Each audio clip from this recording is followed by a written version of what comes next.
নমস্কার বন্ধুরা, বাসন্তীর হেসেলে সবাইকে স্বাগত। তো আজকে আমি বানিয়ে দেখাবো চিংড়ি মাছের খোসা দিয়ে একটা রেসিপি করে দেখাবো। এটা আমার ঠাকুমারা বানাতো, মায়েরা বানাতো, তো সেটাই আমি আজকে ফেলে দিচ্ছি না। চিংড়ি মাছের খোসাটা এটা দিয়েই আমি একটা বানাবো। তো তার জন্য আমার লাগবে, এখানে আমি নিয়ে নিয়েছি পেঁয়াজ কুচি, আর নিয়ে নিয়েছি ধনেপাতা, টমেটো, কাঁচা লঙ্কা, হলুদ, লঙ্কা, ধনে জিরে গুঁড়ো নিয়ে নিয়েছি। তো প্রথমে আমি এটাকে শিলে বেটে নেব ভালো করে। এইবারে আমি বেটে নিচ্ছি ভালো করে। ভিডিওটার সাথে আমার থাকো, প্রথম থেকে না দেখলে তোমরা কিন্তু বুঝতে পারবে না, তাই প্লিজ প্লিজ তোমরা প্রথম থেকে শেষ অবধি দেখো ভিডিওটা।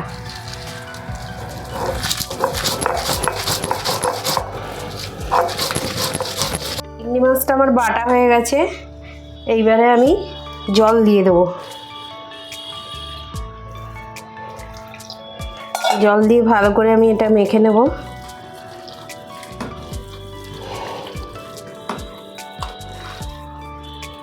দিয়ে এবারে আমি ছিবড়েগুলো তুলে ফেলে দেবো ছেঁকে ছেঁকে, এইভাবে ছেঁকে ছেঁকে ফেলে দেবো।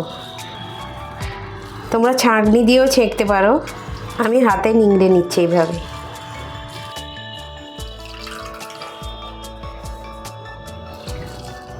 এইভাবে ছেঁকে ছেঁকে বার করে নিতে হবে, সব খোসাগুলোকে ভালো করে জল থেকে বার করে নিতে হবে। তেল গরম হয়ে গেছে, এবারে আমি পেঁয়াজটা দিয়ে দিচ্ছি।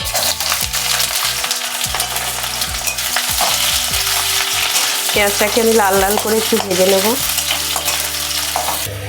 পেঁয়াজটা ভাজা হয়ে গেছে, আমি একটুখানি রসুন দিয়ে দিচ্ছি।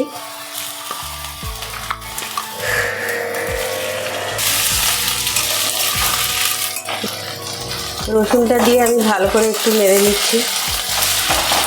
এরপরে আমি টমেটোটা দিয়ে দিচ্ছি। টমেটোটা দিয়ে আমি একটু নুন দিয়ে দেবো গলার জন্য, তাহলে তাড়াতাড়ি টমেটোটা গলে যাবে।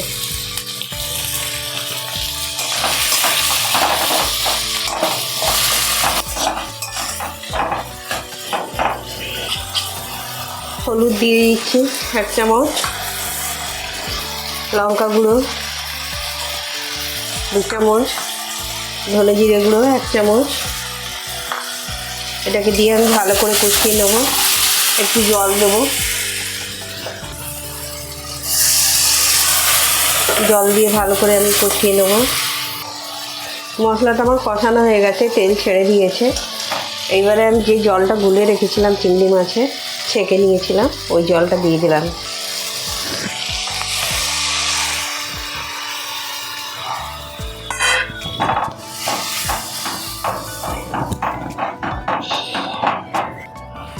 স্বাদ মতন আমি নুন দিয়ে দেবো।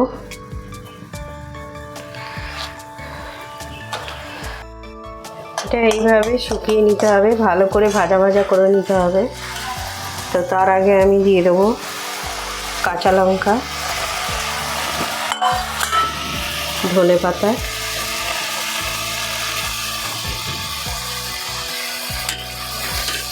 দিয়ে ভালো করে মিশিয়ে আমি এটাকে পুরো ভাজা ভাজা করে নেব।